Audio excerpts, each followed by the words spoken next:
नमस्कार दोस्तों, बहुत बहुत स्वागत है आप सभी का एक बार फिर से। जी हाँ दोस्तों, पूरे दिन की कई महत्वपूर्ण और बड़ी खबर निकलकर सामने आ रही है।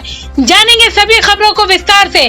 तो दोस्तों, खबरों में आगे बढ़ने से पहले वीडियो को एक प्यार भरा लाइक जरूर कर दें और ताजा खबरों को जानने के लिए चैनल को सब्सक्राइब भी जरूर कर दें। तो देखते हैं पहली बड़ी खबर क्या निकल कर आ रही है।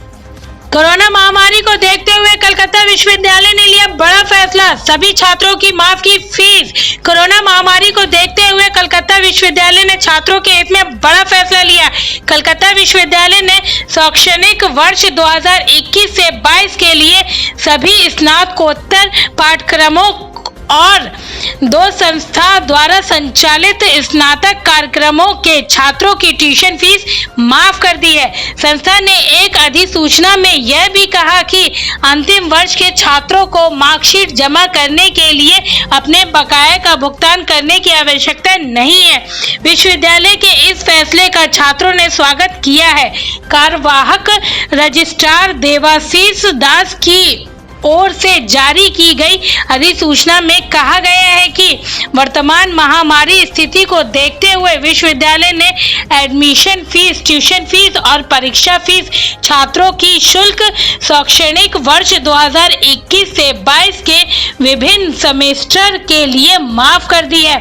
अधिसूचना में कहा गया है कि छात्रों को विभिन्न सेमेस्टर परीक्षाओं की मार्कशीट, ग्रेड शीट जमा करने के लिए शुल्क का भुगतान करने की आवश्यकता नहीं है।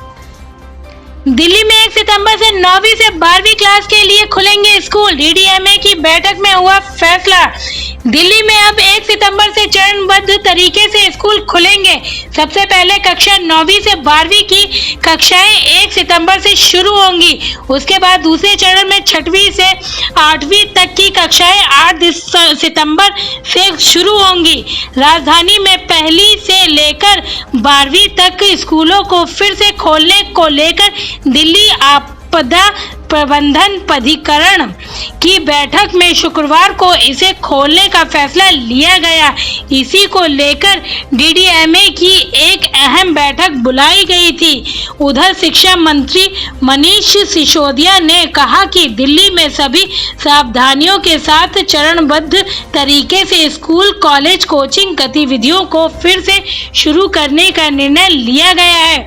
1 सितंबर से सभी स्कूलों में कक्षा 9वीं से 12वीं के लिए कक्षाएं, उनकी कोचिंग कक्षाओं के साथ साथ सभी कॉलेजों, विश्वविद्यालयों को फिर से शुरू करने की अनुमति होगी। उन्होंने कहा कि यूनिवर्सिटी, स्कूल, कॉलेज जो भी खोले जाएंगे वहां शारीरिक दूरी का पालन किया जाएगा। अभिभावकों की मर्जी के बगैर कोई स्कूल जबरदस्ती बच्चों पर दबाव नहीं बना सकेगा। कई राज्य ऐसे उन्होंने 6वीं और से 12वीं तक स्कूल खोल दिए हैं।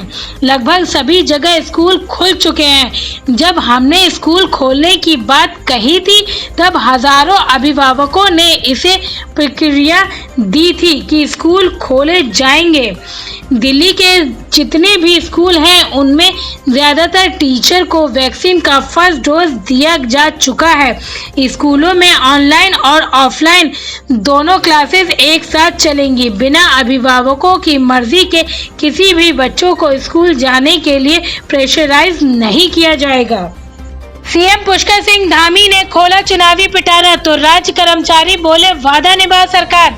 चुनावी साल में CM Pushkar Singh Dhami front foot पर बैटिंग कर रहे हैं। पुष्कर सिंह धामी के चुनावी पिटारे से आए दिन कुछ न कुछ निकल रहा है। इससे राज्य कर्मचारियों की चुनावी साल में लंबित मांगों को पूरा करवाने की उम्मीदें बढ़ गई हैं। ऊर्जा निगमों के कर्मचारियों ने तो सरकार से वादा निभाओ नारे के साथ आंदोलन शुरू करने का ऐलान भी कर दिया है।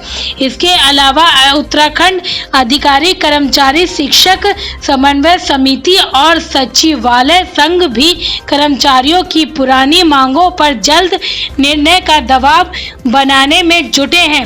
1 माह तक राज्य सरकार के किए गए दावे को पूरा न करने के बाद अब ऊर्जा निगमों के कर्मचारियों ने सरकार को वादा निभाओ आंदोलन शुरू करने का ऐलान कर दिया है।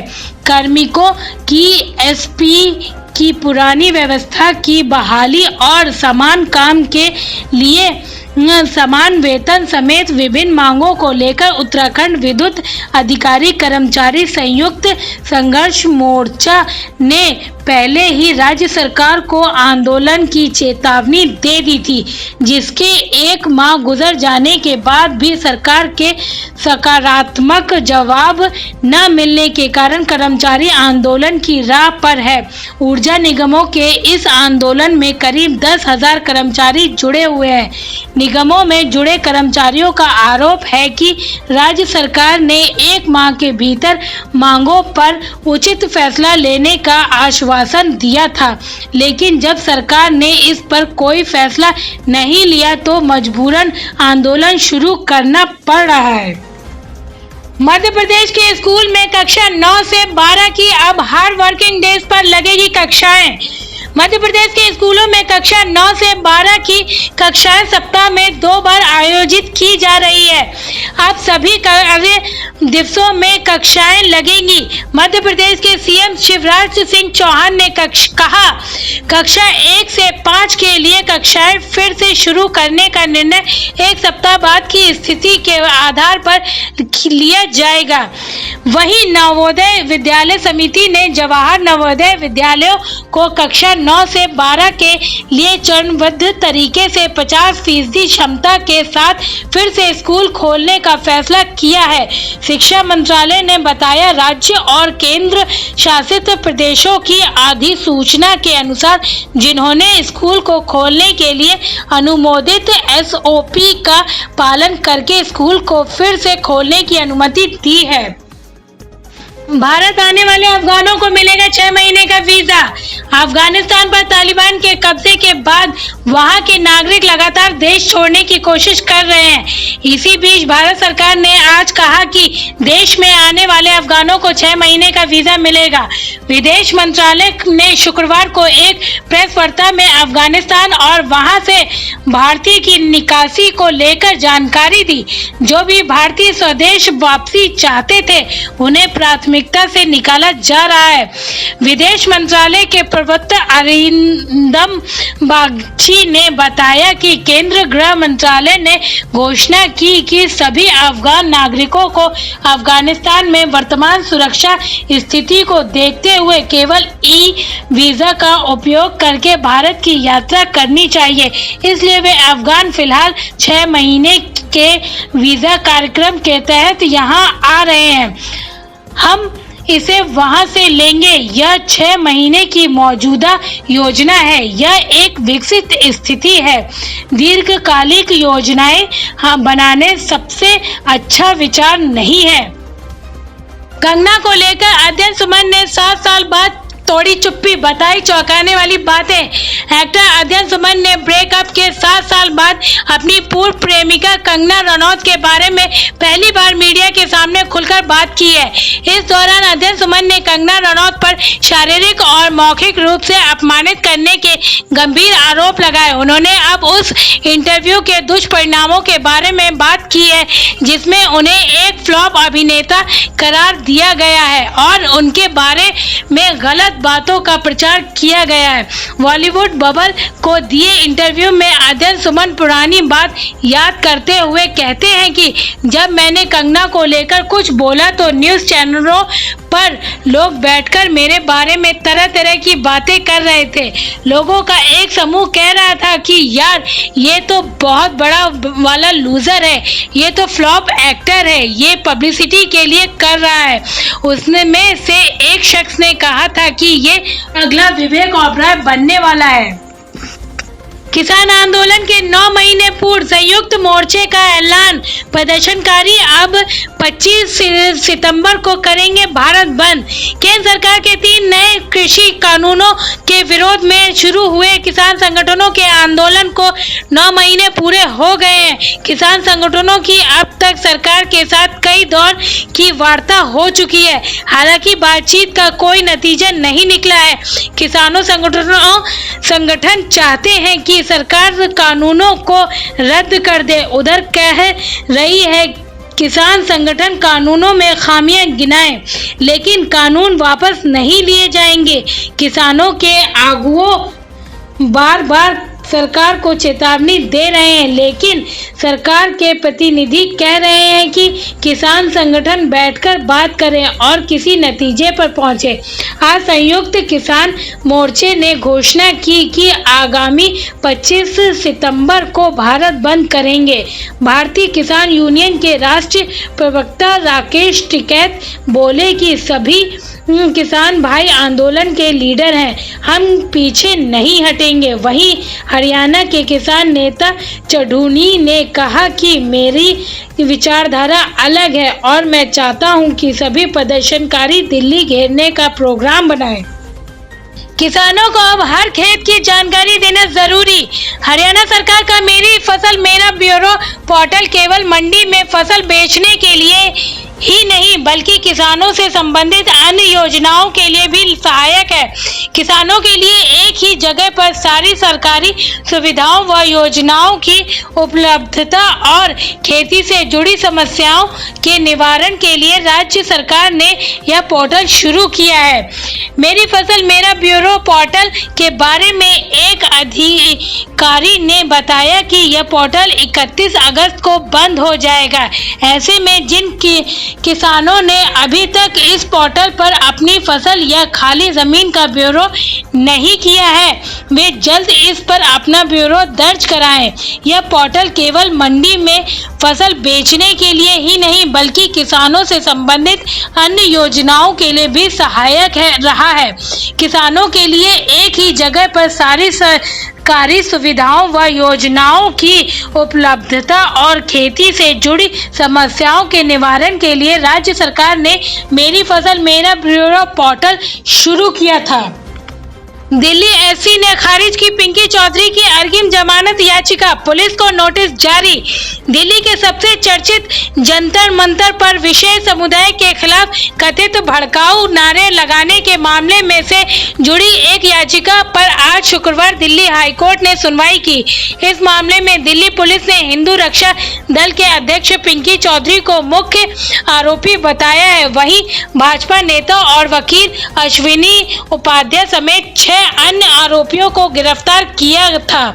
हालांकि अश्विनी ही उपाध्याय को पहले ही जमानत मिल चुकी है, लेकिन पिंकी चौधरी को एक बार फिर दिल्ली हाईकोर्ट से बड़ा झटका लगा है। सिर्फ 2 रुपए किलो बिक रहे टमाटर, किसानों को भारी घाटा। नागपुर मुंबई हाईवे पर ऐसे उड़ेल दी ट्रॉली। उत्तर भारत के कई शहरों में लोगों को ताजा एवं सस्ते टमाटर खरीदने के लिए काफी मुशक्कत करनी पड़ रही है, मगर महाराष्ट्र के नासिक और औरंगाबाद जिलों में टमाटर की कोई कमी नहीं है। यहाँ टमाटरों का उत्पादन इतना ज्यादा होता है कि हर साल बड़ी मात्रा में टमाटर फेंकने पड़ जाते हैं। किसान घाटा झेलते हैं क्योंकि थोक विक्रेताओं की कम खरीद दरों के कारण वे अपनी लागत भी नहीं निकाल पाते हैं। आज नागपुर मुंबई हाईवे पर कई गांव कस्बों के किसानों ने जगह जगह कई टन टमाटर फेंके। किसानों ने कहा कि टमाटर के भाव 2 रुपए किलो तक लगाए गए, ऐसे में भला कैसे मुनाफा हो सकता है। जानिए सराफा बाजार का हाल। सराफा बाजार में सोने के दाम में 145 रुपए प्रति 10 ग्राम की गिरावट देखने को मिली। आज सोने का दाम 47,155 रुपए प्रति 10 ग्राम पर रहा। वहीं चांदी की कीमत में 842 रुपए प्रति किलोग्राम की गिरावट देखने को मिली। इससे चांदी की कीमत 63,215 रुपए प्रति किलोग्राम पर रहा। जानिए मौसम का हाल। उत्तर भारत से लेकर दक्षिण भारत तक मौसम विभाग ने जारी किया बारिश का अलर्ट। जाने आज कहां होगी बारिश। मौसम तेजी से बदल रहा है। अगस्त लगभग खत्म होने वाला है। देश के कई इलाकों में बारिश का अलर्ट प्रत्येक दिन जारी किया जा रहा है। आज यानी 27 अगस्त को भी उत्तर भारत से लेकर पूर्वोत्तर भारत में हल्की से तेज बारिश का अलर्ट जारी किया गया है। मौसम विभाग के मुताबिक असम और मेघालय में आज और कल भारी बारिश दर्ज हो सकती है। वहीं उमस से परेशान दिल्ली वासियों को भी आज आज थोड़ी राहत जरूर मिल सकती है, क्योंकि आज दिल्ली में मौसम करवट लेगा और हल्की बारिश दर्ज होगी। इसके अलावा बंगाल और सिक्किम के कई इलाकों के लिए भी आज भारी बारिश की चेतावनी दी गई है। तो दोस्तों, ये थी अब तक की सभी बड़ी खबरों की अपडेट। टुडे ब्रेकिंग न्यूज और लेटेस्ट खबरों को देखने के लिए हमारे चैनल को सब्सक्राइब जरूर कर लें, वीडियो लाइक और शेयर जरूर कर दें अपने दोस्तों और रिलेटिव के साथ। तो दोस्तों, आपसे फिर मिलेंगे काम की खबरों और सरकारी योजनाओं की एक और नई वीडियो के साथ। तब तक के लिए धन्यवाद।